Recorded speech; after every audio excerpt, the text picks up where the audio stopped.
Seorang anggota DPRD Pematang Siantar, Sumatera Utara mengamuk. Artis kawakan Roy Marten kembali dihukum karena kasus narkoba.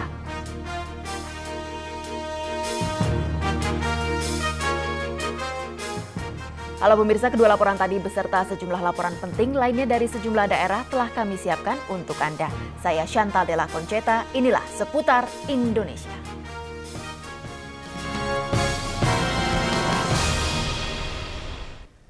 Seorang anggota DPRD Pematang Siantar, Sumatera Utara, Gempar Saragi menimbulkan kegemparan. Tak senang karena surat keputusan pergantian antar waktu langsung diterapkan, Gempar langsung mengamuk dan menyerang ketua DPRD-nya.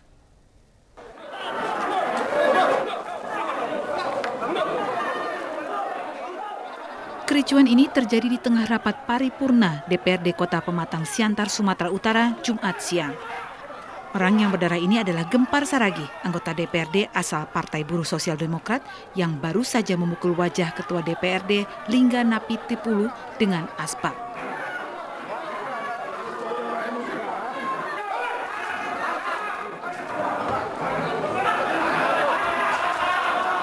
Sebelum insiden ini terjadi, Gempar yang baru-baru ini dicopot terlibat adu mulut dengan Lingga.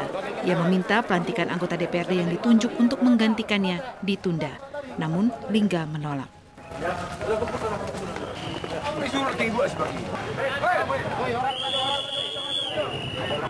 Gempar kini diperiksa di Mapolresta Pematang Siantar, sementara Lingga dirawat di Rumah Sakit Vita Insani.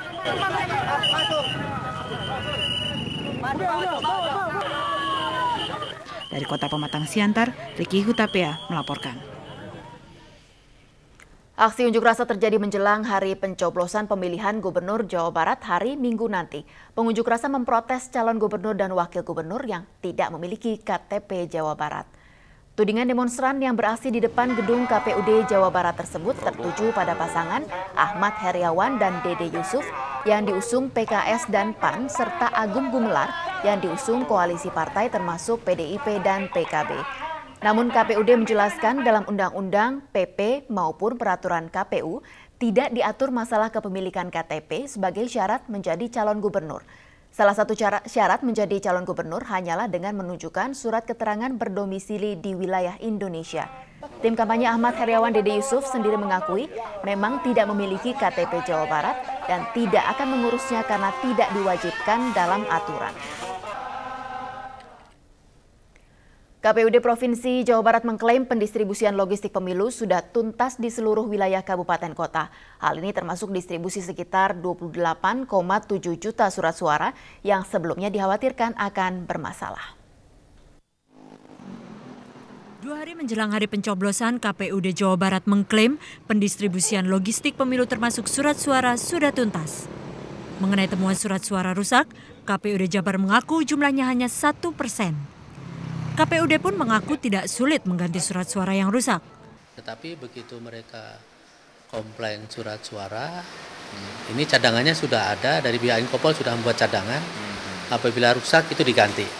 Tapi kalau toh ada karena kehilapan manusia pencortir, ya, di sana ada surat suara cadangan ya, untuk mengganti surat suara yang rusak atau keliru dicoblos dan sebagainya. Jadi menurut ketentuan perundangan, cadangan itu diperbolehkan hanya 2,5% gitu. Surat suara cadangan 2,5% itu sama dengan hampir 700.000 lembar surat suara. Sejauh ini KPUD sudah menuntaskan berbagai logistik pemilu, termasuk mendistribusikan sekitar 27,9 juta lebih surat suara sesuai jumlah daftar pemilih tetap dan 126.000 TPS atau 2 kali jumlah TPS yang diperlukan. Segel surat suara akan tuntas didistribusikan 1 hari menjelang pencoblosan. Vicky Damanta, Ilmi Hatta, dan Iman Baruna melaporkan. Kita ke Surabaya. Pengadilan Negeri Surabaya hari ini menjatuhkan hukuman 3 tahun penjara kepada artis senior Roy Marten karena kasus narkoba. Artis yang terkenal pada era tahun 1980-an ini sebelumnya pernah dihukum juga karena kasus narkoba. Setelah keluar dari LP, Roy bahkan sempat menjadi salah satu juru kampanye anti narkoba untuk Badan Narkotika Nasional atau BNN.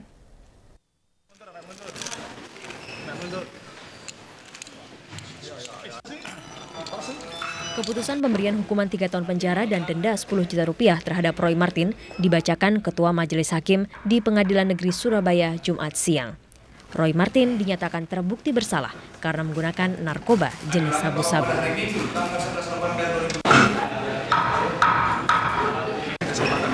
Roy Martin dan penasihat hukumnya Chris Salam menyatakan hukuman 3 tahun penjara terlalu berat.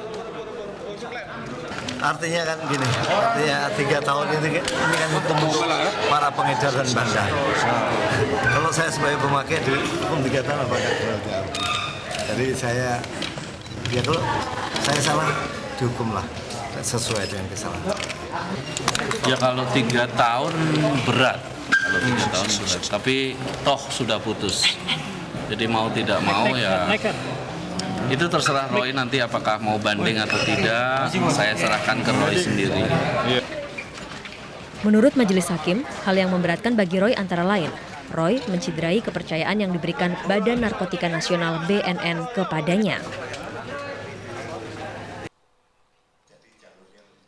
Tahun 2006, Roy pernah masuk penjara karena kasus narkoba.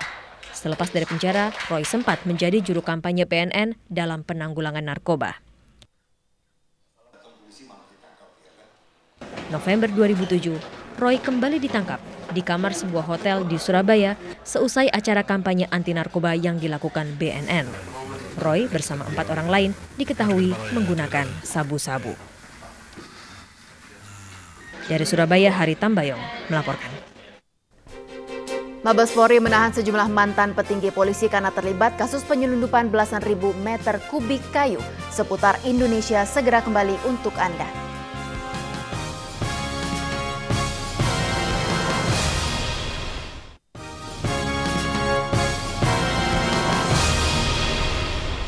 KPK hari ini terus menyidik skandal aliran dana BI dengan memeriksa Deputi Gubernur BI Budi Mulyawan. Sementara Gubernur BI Burhanuddin Abdullah yang ditahan sejak kemarin di rumah tahanan Mabes Polri mendapat kunjungan keluarga maupun karyawan. Istri, ibu, dan anak Gubernur Bank Indonesia Burhanuddin Abdullah muncul di Mabes Polri hari Jumat. Mereka menjenguk Burhanuddin yang ditahan sejak Kamis sore terkait skandal aliran dana Bank Indonesia. Tidak hanya sanak keluarga, para karyawan BI pun menjenguk pimpinan mereka yang terjerat kasus dugaan korupsi senilai 100 miliar rupiah. Sementara itu, tim kuasa hukum terus mengupayakan penangguhan penahanan. Setidak-tidaknya kalau tidak penangguhan ya pengalihan. Penjaminnya siapa Pak? Penjaminnya siapa Pak? Pengalihan apa? Tahanan rumah mungkin. Pak, penjaminnya siapa nanti? Jaminnya dari Dewan Gubernur juga dari keluarga. Burhanuddin Abdullah ditetapkan sebagai tersangka Januari lalu terkait perannya dalam rapat Dewan Gubernur Bank Indonesia tahun 2003. Dihadiri lengkap oleh para Deputi Gubernur Bank Indonesia, rapat tersebut menyetujui pencairan dana Yayasan Pengembangan Perbankan Indonesia atau YPPI senilai 100 miliar rupiah. Dana yang seharusnya untuk pendidikan itu ternyata justru diduga mengalir ke berbagai tempat yang tidak semestinya. Salah satunya ke DPR untuk penyelesaian masalah BLBI dan amandemen Undang-Undang Bank Indonesia senilai 31,5 miliar rupiah. Sisanya 68,5 miliar rupiah digunakan untuk penyelesaian hukum bagi para pejabat BI yang terjerat kasus hukum terkait BLBI. 2 tersangka lainnya mantan Kepala Biro Gubernur Bank Indonesia Rusli Simanjuntak dan Direktur Biro Hukum Owe Hoi Tiong telah lebih dahulu ditahan KPK. Sebagian pihak menyesalkan penahanan para petinggi BI, seperti Ikatan Pegawai Bank Indonesia. Meski demikian, mereka mengaku akan tetap menghormati proses hukum yang berjalan. Namun pihak lain justru mempertanyakan mengapa Burhanuddin yang telah lama ditetapkan sebagai tersangka begitu lama dibiarkan bebas. Sumber RCTI di KPK mengungkapkan hal tersebut tak lepas dari seluruh proses penyidikan skandal dana BI ini. KPK sendiri hari Jumat menindaklanjuti penyidikan dengan memeriksa Deputi Gubernur Bank Indonesia Budi Mulya yang pada tahun 2003 menjabat sebagai Direktur Perencanaan Strategis Bank Indonesia. Tim Liputan RCTI melaporkan. Mabes Polri menahan mantan Kapolres Ketapang, Kalimantan Barat Ahmad Sunan yang dituduh terlibat kasus penyelundupan 12.000 meter kubik kayu ke Kuching, Malaysia. Polisi juga telah memeriksa Kapolda Kalbar dalam kasus yang merugikan negara 216 miliar rupiah ini. Kayu-kayu ini adalah sebagian dari 12.000 meter kubik kayu yang disita polisi. Kayu-kayu yang ditemukan di Kecamatan Muara Pawan, Ketapang, Kalimantan Barat Maret lalu ini sedianya akan diselundupkan ke Kuching, Malaysia.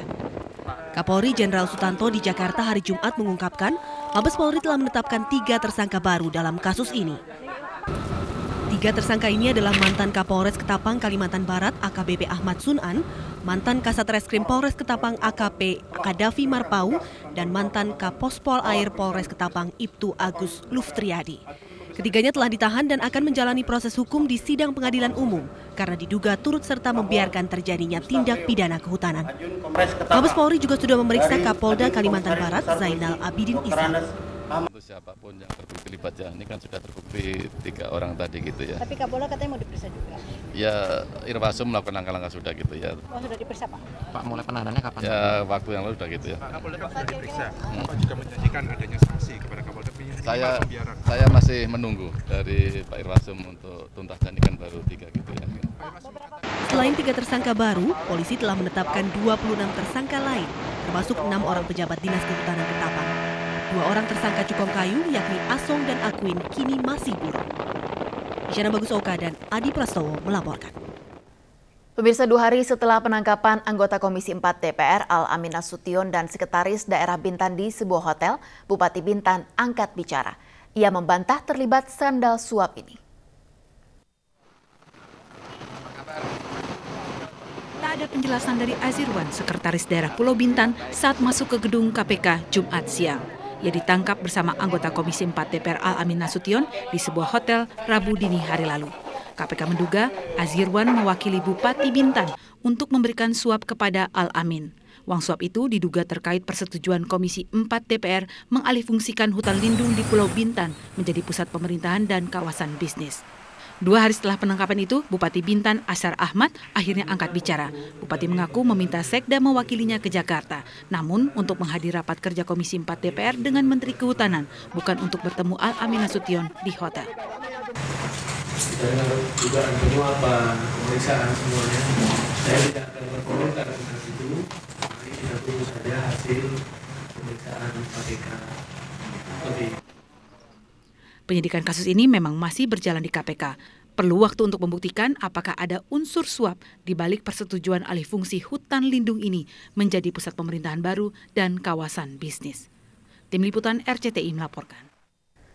Setelah puluhan warga keracunan gas Desa Siring Barat, Porong Sidoarjo akhirnya dinyatakan tidak layak huni. Seputar Indonesia kembali sesaat lagi.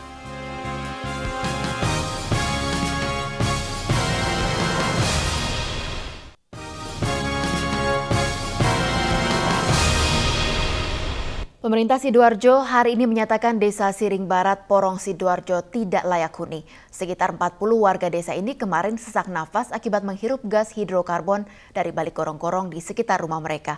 Gas ini memang terbukti mengganggu kesehatan.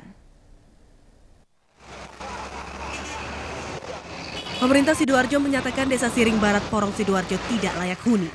Keputusan yang disampaikan Wakil Bupati Sidoarjo Saifullah dilakukan berdasarkan hasil pemeriksaan tim Vergako Indonesia selaku pengawas yang memantau kadar gas di sekitar Lumpur Lapindo. Menurut tim ini, kadar gas hidrokarbon dari semburan gas di sekitar Desa Siring Barat mencapai lebih dari 100% dan terbukti mengganggu kesehatan. Jadi saya sudah berkali-kali mengatakan bahwa daerah ini sudah daerah berbahaya, tidak aman, orangnya harus diungsikan atau dipindahkan gitu loh. Terus langkah selanjutnya apa, Pak? Sudah kita usulkan ke Pak Gubernur Kemarin sekitar 40 warga di wilayah RT 12 RW 02 Desa Siring Barat tiba-tiba mengeluh pusing, mual dan sesak nafas. 4 diantaranya harus mendapatkan bantuan oksigen di rumah sakit karena mengalami gangguan pernafasan. Kondisi ini dialami setelah warga menghirup bau menyengat gas hidrokarbon dari balik gorong-gorong di bawah trotoar sekitar Desa Siring Barat yang terbawa angin. Bau gas di kawasan ini muncul sejak beberapa hari terakhir. Pemerintah Sidoarjo dan warga berharap bisa segera mengungsi dan diberikan ganti rugi sebagai korban lumpur lapindo di luar peta terdampak. Untuk itu mereka meminta agar dana pemerintah pusat segera dikucurkan. Terkait dengan banyaknya warga yang mengeluh kesehatan terganggu gara-gara gas ini, bagaimana sikap BPLS? Ya, kita kan sudah ada kerjasama dengan pihak Dinas Kesehatan Kabupaten Sidoarjo ya untuk melakukan pemeriksaan gratis dan pelayanan kesehatan bagi warga Siring. Mereka hanya diminta menunjukkan KTP dan kartu keluarga. Kini dari 4 korban yang dirawat, 3 sudah dipulangkan. Sementara 1 korban lainnya masih dirawat di Rumah Sakit Detasemen Kesehatan Tentara Sidoarjo. Sementara untuk mengurangi tingginya kadar gas hidrokarbon, tim BP2LS kini berencana akan melakukan pipanisasi gas sehingga semburan gas yang keluar dari bawah gorong-gorong bisa langsung dibuang ke udara. Dari Sidoarjo, Pramono Putra melaporkan. Presiden Susilo Bambang Yudhoyono optimis Indonesia bisa lebih meningkatkan produktivitas di bidang pangan. Hal ini disampaikan Presiden saat jamuan makan siang bersama sejumlah kelompok tani di Istana Merdeka Jakarta Jumat siang. Presiden menyatakan saat ini produksi beras dan gula telah membaik.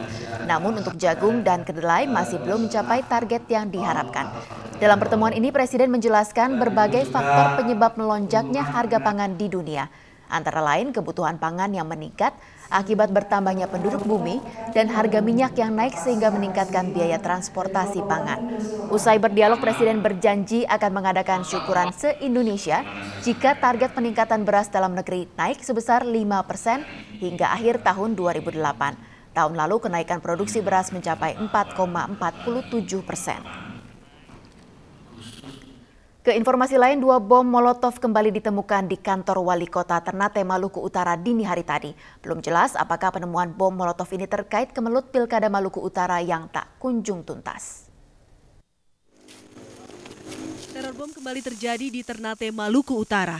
Jumat dini hari 2 bom Molotov ditemukan di lantai 2 kantor Wali Kota Ternate. Bom Molotov tersebut ditemukan di sebuah tempat sampah. Temuan bom Molotov ini dilaporkan ke tim Jihandak Polda Maluku Utara dan berhasil dijinakan. Wakabit Humas Polda Maluku Utara Kompol Nur Cahyo mengatakan pihaknya telah memeriksa sejumlah saksi namun belum menetapkan tersangka. Teror bom ini menimbulkan pertanyaan mengingat kantor Wali Kota Ternate kini selalu dijaga ketat 1 regu Brimob dan 1 regu polisi Pamong Praja. Dari Ternate, Maluku Utara, Usman Sidik melaporkan. Sementara itu, kisruh hasil Pilkada Maluku Utara tampaknya segera berakhir. Menteri Dalam Negeri Mardianto memastikan DPRD Maluku Utara segera menggelar rapat paripurna untuk menentukan pemenang Pilkada 3 November 2007 lalu. Menurut Mendagri, keputusan ini disampaikan 20 anggota DPRD Maluku Utara kemarin. Dalam rapat paripurna, DPRD akan menentukan salah satu pasangan yang akan direkomendasikan kepada pemerintah sebagai gubernur dan wakil gubernur Maluku Utara. Selama ini hasil Pilkada Maluku Utara menuai kekisruhan karena ada 2 keputusan yang berbeda. Ketua KPUD Maluku Utara nonaktif memenangkan kubu Taib Armain, sementara KPUD Maluku Utara memenangkan kubu Abdul Ghafur.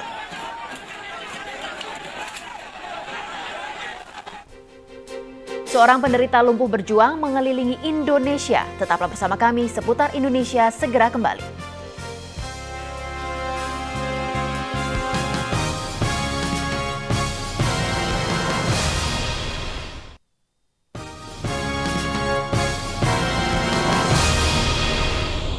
Pemirsa, seorang pria paruh baya asal Wonosobo sebenarnya terlahir sempurna. Namun kecelakaan yang dialaminya menyebabkan ia mengalami lumpuh sejak 13 tahun terakhir. Kelumpuhan ternyata tidak membuatnya putus asa dan bahkan setahun lalu ia bertekad untuk mengelilingi Indonesia.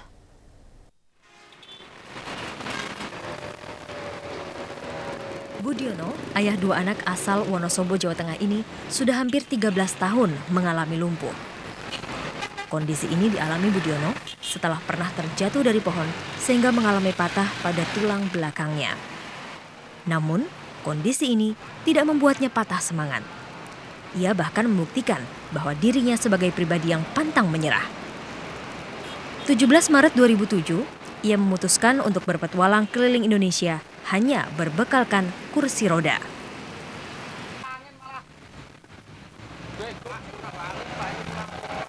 Hingga saat ini, Budiono telah mengunjungi 53 kabupaten kota di Jawa Tengah dan Jawa Barat. Dan kini, ia telah sampai di Jakarta. Di ibu kota ada satu keinginannya, yakni bertemu dengan Presiden Susilo Bambang Yudhoyono. Namun, keinginan ini nampaknya belum bisa terwujud, walau ia sudah mengajukan surat resmi. Sudah sampai Jakarta, lah dalam hati saya ingin ketemu sama orang nomor 1 Indonesia, Pak, terutama Bapak Presiden, Pak. Sudah sampai Cikias, saya menunggu 3 hari di sana, tapi kenapa ya Pak sebagai penjaganya nggak maklumi dengan keadaan saya begini, saya harus ke Seknek. Terlepas apakah Presiden kelak akan menemuinya atau tidak, Budiono memiliki rencana lain. Setelah Jakarta, ia akan meneruskan perjalanannya ke Banten dan Pulau Sumatera. Eko Budi Utomo dan Gatot Imam melaporkan. Seputar Indonesia 11 April 2008 berakhir di sini. Saya Chantal Della Conceta. Terima kasih telah bersama kami. Selamat menikmati akhir pekan Anda. Sampai jumpa.